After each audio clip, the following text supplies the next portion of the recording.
Assalamu alaikum. Menin kadırman görүүчүлөрүm.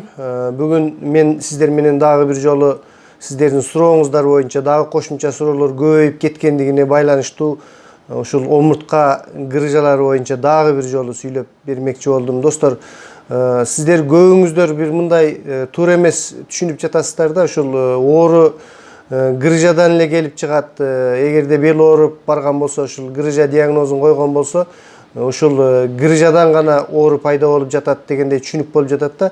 Ошон үчүн мага келген көп суроолор ушул менден грыжа чыкты, анан кантсем болот, операция кылдырыш керекпи, эмне кылыш керек, канткенде жөн айыктырабыз дегендей тариздеги ушундай суроолор болуп жатат да.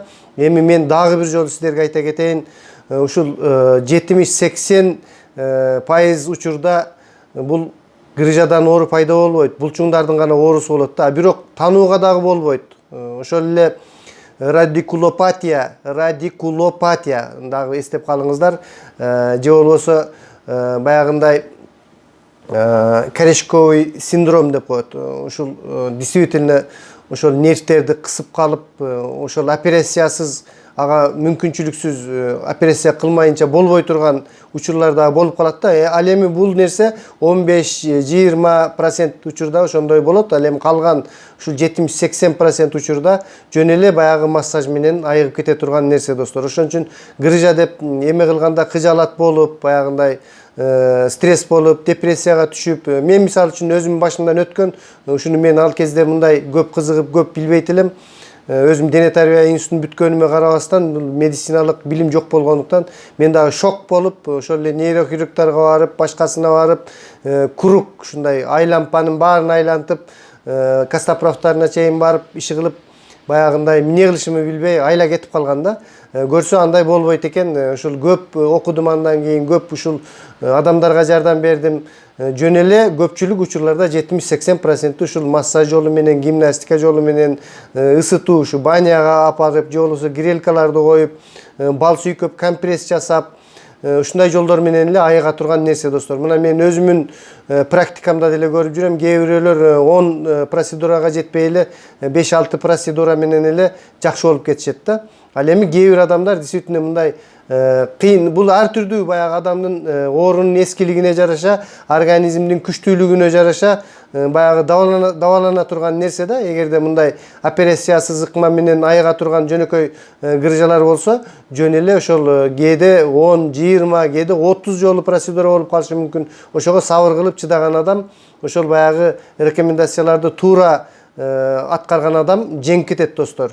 Ал эми мындай бирин баштап коюп, анан кайра дагы бирөөгө жүгүрүп, анан болбойт экен деп, баягы эрки жок бир нерсени до конца жасабаган адамдар өмүр бою эле ошол баягы белим ой деп коюп өмүрүн өткөрө берет, достор. Ошон үчүн бул нерсе баягы өзүңөрдөн зависит этет да. Мисалы үчүн бир семиз адам айтышы мүмкүн, мен 10 килограмм арыктайм десе, арыктайт да алчы аракет кылып. Бирок теоретически ошол арыктай турганын билет, бирок арыктаганга эрки жетпеген адам эч качан арыктабай турган сыяктуу эле, ошол айыгаарына эрки жетпеген адам эч качан айыкпайт. Аяктан бияктан бир шылтоону издеп, ага балким ошондой нерсе жагатпы, иши кылып жүрө берет да. Кээ бирлер чынын айтканда ушул операциясыз жол менен айыкпай турган учурлар дагы болуп калат. Мындай учурлар дагы бар. Ал эми бул грыжанын келип чыгуу жолдору ар түрдүү. Ушул травмадан деле болуп калышы мүмкүн. Же болбосо ушул баягы триггердик точкалардан пайда болуп, анан баягы булчуңдар питанияны, азык заттарды ошол ары жакка өткөрбөй, ошондон болуп калышы мүмкүн. Ар түрдүү да. Эми бул булчуңдарыбыз болсо, достор, кичинекей миофибрил деген единица баягы бирдиктерден турат да. Мисалы үчүн баягы саат, секундтардан турса, бул булчуңдардын бирдиктери миофибрилдер да, ар бир майда болгон миофибрилдерден турат. Ошол миофибрилдердин айланасы капиллярдык тор, капиллярдык сетка менен курчалган. Артериол жана вениол деген дагы ошондой торлор менен. Артериол, артерия деген сөздөн баягы артериялык кан тамыр жаңы келе жаткан азык түлүккө мол болгон артерия кан тамыры менен келип, майда ошол тарам капиллярлар аркылуу таралган жагы артериол болсо, ал эми вениол жагы майда ошол вена капиллярлары чогулуп, веньолго чогулуп, ушундай дагы торчолордон турат да. Эгерде ошол торчолор аркылуу ар кандай заттар келет достор булчунгачы. Ошол булчуңга келген азык заттар мисалы үчүн ошол эле артериол аркылуу глюкоза, кислород, инсулин, АТФ дегени аденозино-трифосфорная кислота деп коет. Баягы глюкоза расщепляться этип эрип жатканда баягы энергия, ток да, бир энергия бере турган нерсени АТФ деп коебуз. Баягы иммундук клеткалар, кадимки эле суу, витамин, микроэлементтер, ушулардын баардыгы ушул эмеге келип турат. Биздин организмдердин баардык нерсени, не только булчуңдарды, баардык жактарыбызды ушул даже хряштарга чейин камсыздандырып турат да ушул заттар. Андан кийин эгерде ошол заттардын кандайдыр бир физический нагрузкадан же болбосо кандайдыр бир ооруп калгандан же болбосо кандайдыр бир себептер менен бир мисалы үчүн микробтордун бир вирустардын кирип кеткендигинен, маселен кислород келбей калып же болбосо кайсы бир зат келбей калса, мисалы кислород кычкылтек келбей калган учурда баягы глюкоза до конца эме болбой, баягы глюкоза иштетилгенде глюкоза иштетилип кетет да, баягы организм кыймылдаган сайын, эме болгон сайын иштетилип кеткенде ошол до конца иштетилбей калган бир ортодогу заттарды молочная кислота деп коебуз да. Баягы дене тарбия институтун окугандар билишет. Булчуңдар ооруп калганда эмне себептен ооруйт? Баягы физический нагрузка кылганда ошол молочный кислота, сүт кислотасы чогулуп калат да.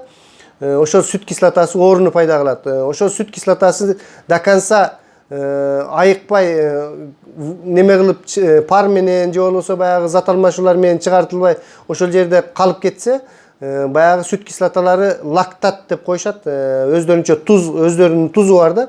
Ошол жерден туздарга чогулушуп, ар кандай точкалар пайда болуп, жана биз айтып жүргөн триггердик точкалар ошол молочный кислоталардын, лактаттардын чогулганында баягы туздар чогулуп, кийин ошол жерди баягы булчуңдар өзгөрүп, мындай каттуу фиброздорго айланып, ошонун жанында мисалы үчүн баягы омуртканын жанында ошондой лактаттар пайда болсо, ошол омуртка жака азык түлүктөрдү, ошол эле биз айткан кислород, глюкоза, кислота баардык нерселерди, аденозин-трифосфорный кислоталарды өткөрбөй жетишсиздигинен ошол жактагы баягы хрящ отура баштайт.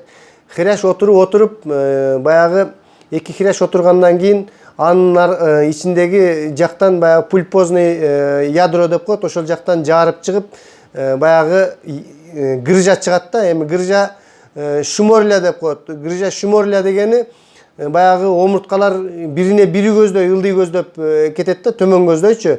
Ал эми жөнөкөй грыжалар болсо баягы нервный корешокту кыса турган грыжалар, баягы радикулопатия деп мен айтып аткан кысып калуусу мүмкүн болгон грыжалар, ал башкача кадимки классикалык грыжа болуп, бер жакка көздөп чыгат, сыртты көздөй. Ал эми грыжа шуморле болсо ошол сөөктүн ичин көздөй түрлөрү да. Бунун баардыгын интернетке кирсеңиздер достор билесиздер. Эми мындай да достор, баягы грыжа десе эле деп баягы докторлор айтат да, мына ушу радикулопатия болупсуң, сен баягы корешковый синдром ошол жактан чыгып келаткан баягы нервтерди кысып, муну алыш керек сөзсүз деп туруп эле айтат да. Бирок чынын айтканда грыжа чыкканына карабай, булчуңдардан эле көбүнчө эле ал баягы нервный окончанияларга жетпей эле башка алыс жакта турат да. Баягы көбүнчө докторлордун ошибкасы эптеп тезирээк эле операция кылабыз деп туруп эле операция кылдырып беришет. А бирок кийин кайра дагы ооруй берет да, потому что бер жактагы булчуңдарды дабаламайынча мындан результат болбойт достор. Ошон үчүн мен кандай деп айтат элем. Мисалы үчүн кээ бир баягы сыныкчыларга барсаңар айтат, ушу сыныкчылык менен эле 5-6 жолу карсылдатып эме кылып 10 жолу кылып койсок эле жакшы болуп кетесиң, болду дейт да. Массажисттерге барсаң, массажисттер ушу мен массаж менен эле айыктырып коем, эчтекенин кереги жок. Докторлорго барсаң, ушу операция эле кылып коюш керек. Баардыгы эле өзүнүн методикасын туура деп эме кылыша берет да достор. Бул негизи баардыгы комплексный болуш керек да. Мен муну ушул маалыматтарды карап отуруп, Андрей Лукьянов деген доктордун, доктор Ирина Очеретинанын ушулардын методикасын мен жактырдым да. Себеби булардын методикасында ошол эле мануальный терапия, жанагындай биздин сыныкчылар айткандай карсылатып басып ордуна келтирүү, ошол эле массаж, миофасциалдык баягындай бүт миофасциалдык жактар менен мио, мышца, фасция деп баягы жөнөкөй баягы точкаларды, баягы лактаттарды эзип жок кылып, ушундай жолдор менен жөнөкөй классикалык слап сипоо массаж эмес, бул миофасциалдык массаж да.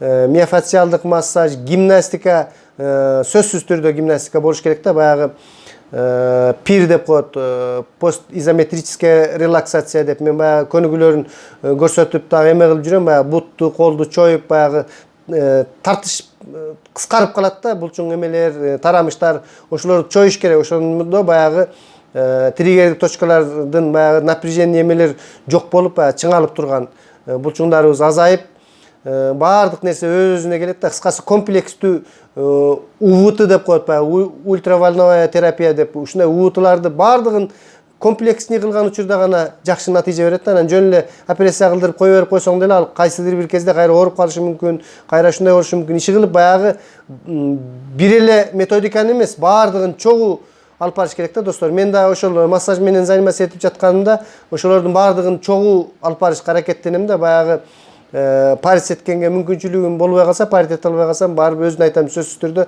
баняга барып эме кыл деп. Мына жакын арада мен көптөн бери адамдарды карабай калдым, азыр колум тийбейт. Бир жигит келди эле, мына 5 процедура менен өзүнчө баняга барып жүрүп эле жакшы болуп кетти. Ага чейин да ошондой болгон, 10 процедурага жетпей эле. Кээ бири 20 процедура менен дагы жакшы болбогондор дагы бар. Эми адамдын организми ар түрдүү болот да достор. Бул миофасциалдык жол менен дабалоо дегендерин ушул доктор Жанет Травел деген аял ушул Кеннединин личный доктору болгондо ошонун методикасы менен азыр келе жатат да. Анан азыр мына дагы Петербургда дагы бир массажистердин чоң школасы ачылыптыр.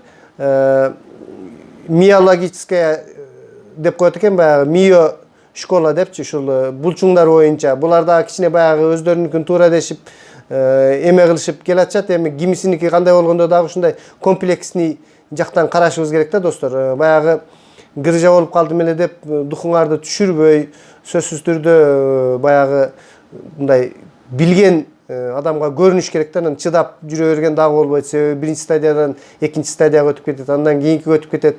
Канчалык көп жүргөн сайын ошончолук оору ырбай берет да. Канчалык аракет кылган сайын ошончолук сен кандайдыр бир алдыга көздөп жеңесиң.